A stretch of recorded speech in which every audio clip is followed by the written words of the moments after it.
আমরা দেখলাম কাজী মীরার প্রকৃতি কন্যার কাব্যকথা বইটি মোড়ক উন্মোচন হয়েছে। কথা বলছি কবির সঙ্গে। আজকে আপনার প্রকৃতি কন্যার কাব্যকথার মোড়ক উন্মোচন হলো এবং ফাইনালি আপনার বই সবার হাতে হাতে পৌঁছেও গেছে ইতিমধ্যে। একটু অনুভূতি জানতে চাইবো। আজকে আমার আসলে ভীষণ ভালো লাগছে যে গুণী মানুষরা আছেন আমার পাশে এবং আমার বইয়ের মোড়ক উন্মোচন করেছেন। আমি সত্যি আনন্দে আপ্লুত। কাজী মীরার প্রকৃতি কন্যার কাব্যকথা আজ মোড়ক উন্মোচন হয়েছে, তার সম্পর্কে দুটি কথা। আমার কমফোর্ট জোন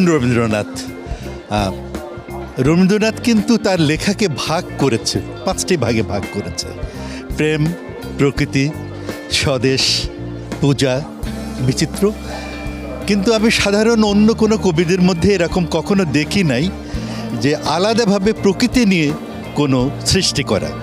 তো কাজী মীরার এই সৃষ্টিটা দেখে আমি অভিভূত যে শুধু প্রকৃতিকে নিয়ে একটি কাব্যগ্রন্থের প্রকাশনা। তোমার কাছে কাজী মীরা তার লেখা প্রকৃতি কন্যার কাব্যকথা বইটি আছে, তুমি তার লেখা পড়েছো বা কেমন লাগে তোমার?